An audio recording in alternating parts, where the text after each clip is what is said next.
여러분 안녕하십니까? 오늘 이 시간에는 역사를 통해 배우는 신앙이라는 제목으로 말씀을 나누고자 합니다. 중고교 시절에 배우는 세계사는 정말 방대합니다. 동서양을 모두 커버하는 세계의 흥망성쇠죠. 정복의 역사들입니다.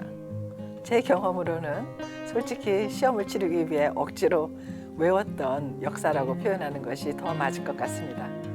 그런데 그렇게 배웠던 세계 역사가 성경을 읽다 보니 얼마나 성경을 이해하는 데 도움이 되는지 모릅니다. 단편적으로 언급되는 시대적 상황은 성경의 줄거리를 바르게 좀 더 깊이 있게 이해하도록 우리들에게 요구되는 부분이라 말할 수 있습니다. 그래서 성경을 해석할 때 먼저 어떤 컨텍스트, 문맥에서 어떤 컨텐츠, 내용들이 나왔나를 보잖아요.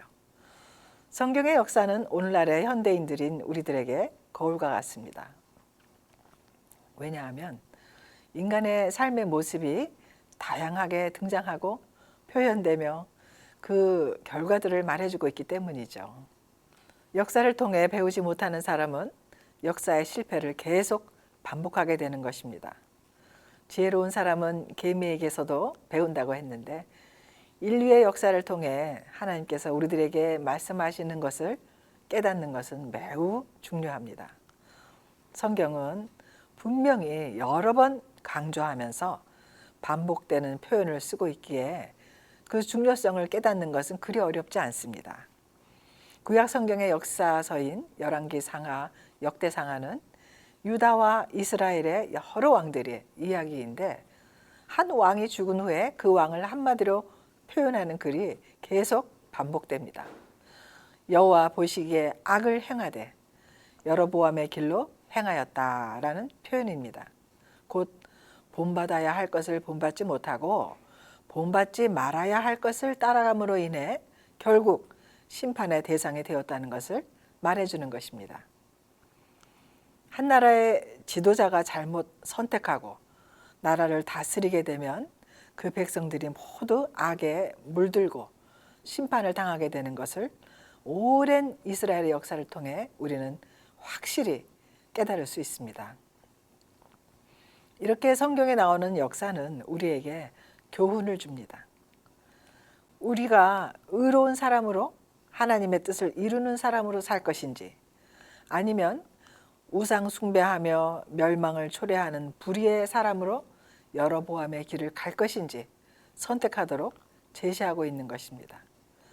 시편 기자는 어떤 상황 속에서도 신실하게 약속을 이루시고 역사의 주관자가 되시는 하나님을 노래하고 찬양하는 시편도 많이 있지만 예를 들어서 시편 106편과 같이 그와는 대조적으로 하나님의 선민이면서도 계속해서 불평하고 하나님의 내리신 은혜를 잊어버리고 불신앙으로 하나님을 원망하며 각종 우상 숭배와 더불어 음행을 저지르는 이스라엘 백성들의 타락사를 말하는 시편도 있습니다. 무엇을 의미하나요? 역사를 통해 말씀하시고 교훈하시는 하나님의 가르침을 바로 깨달아야 같은 실수를 하지 않는다는 것입니다. 성경에 나온 이스라엘의 역사는 우리에게 바른 길을 제시하고 있습니다. 하나님이 우리에게 베푸신 구원의 은혜를 잊지 말아야 하고 바른 본을 따라가야 한다는 것이죠. 그렇지 않으면 사사시대나 왕정시대가 그랬던 것처럼 계속 실패의 역사를 써내려간다는 것입니다. 죄가 죄인 줄 모르고 계속 시대적으로 반복되는 사이클을 만들게 되어 결국 하나님의 진노가 임하는 심판의 대상이 되는 것입니다.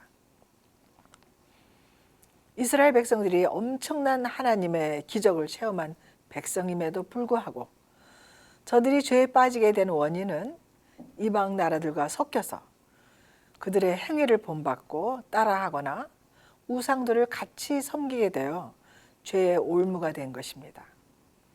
신실하신 하나님의 약속과 말씀을 모두 잊어버리고 적당한 혼합주의로 변질되어 버린 저들에게 기다리는 것은 불순종의 대가를 치르는 것이었습니다. 오늘의 현실은 어떻습니까?